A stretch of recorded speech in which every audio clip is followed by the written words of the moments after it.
Thanks very much, Wendy.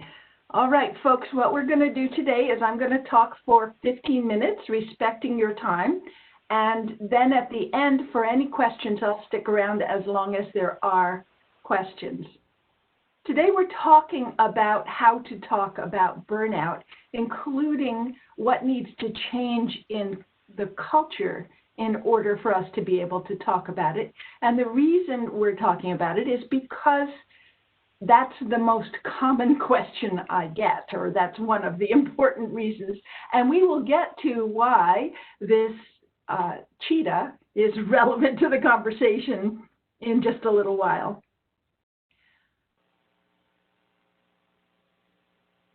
I'm trying to get this to switch slides. Let's see if it's cooperating. There we go. So this is one of my most wordy slides. I'll give you a moment to read it.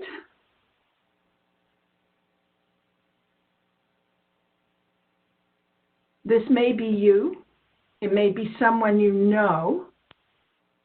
And what it reflects is some ways that burnout culture or burnout-oriented culture keeps us silent and keeps us from talking about it or coping well.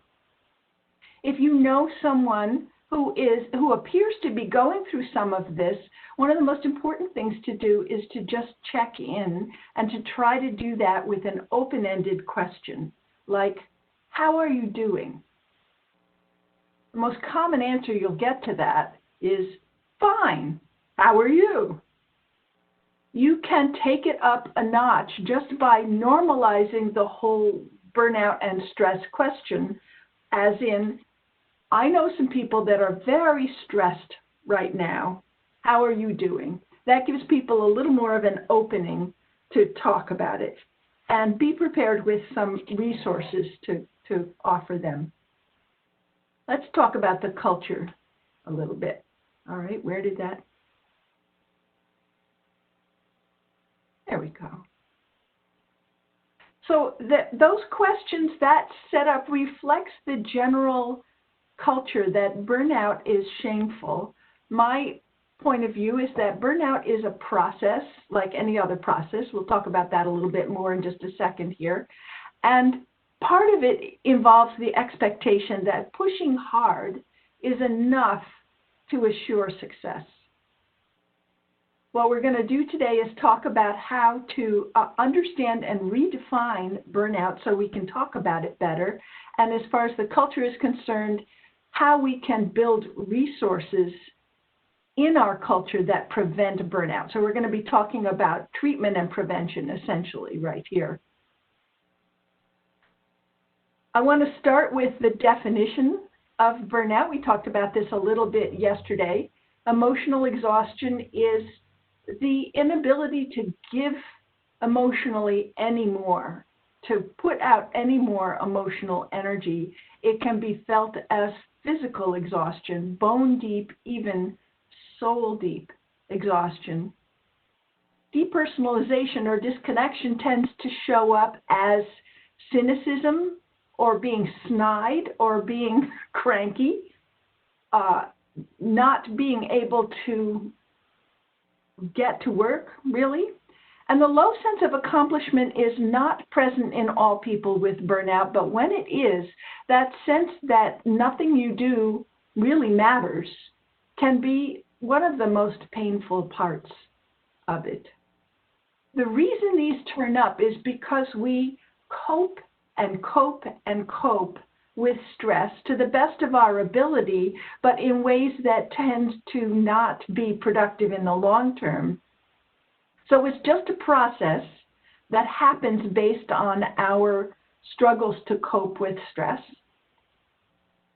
And our argument in our book is that burnout is actually a repetitive use injury, a very painful one. And this is the repetition. We talked about this yesterday as well, that this is the circle that you go around and around and around and eventually end up with the injury, which is really not being able to function, feeling hopeless and helpless. So thinking of it as a repetitive use injury gives you a way to talk about it and a way to think about it that I think takes away a lot of the shame. When there's a repetitive use injury in your workplace, you deal with it. You have plans to deal with it. You write reports if you have to, but mainly you diagnose it and address needs in order to recover strength and productivity and create a plan for going forward.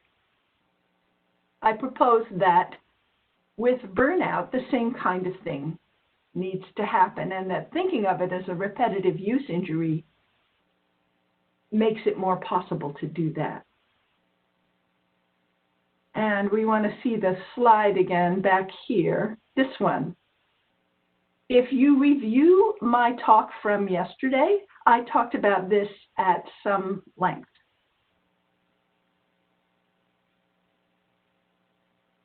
All right, moving on again. So in terms of changing the culture, in terms of changing what sets us up for burnout, paying more attention to resources at the beginning of projects may make a whole lot of difference for individuals and for success of teams and projects. Let's take a look at that a little more deeply.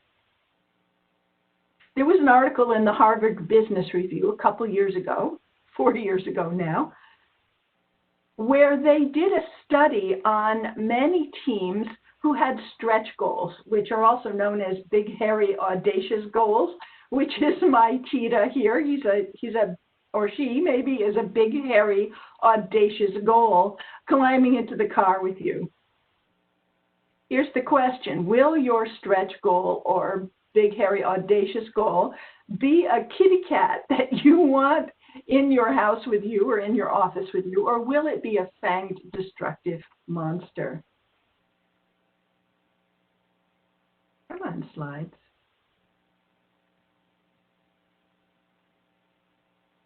Here we go. Okay, so what they found is that when a team is strong and well-resourced, the stretch goal will likely be reached. And when they do, the entire organization is strengthened. There's a lot of, success breeds success. That's what we want always with a stretch goal or a big, hairy, audacious goal. But they also found that when the department, the organization, the team, the person is under-resourced, they're likely to fail. And the failure not only weakens them, ruins their morale, gives them a lot of stress, it likely can damage the entire organization. It is a very contagious failure. Just as success is a very contagious success. So what did they mean by resources? They defined it very... Hi there, hope you enjoyed that last clip.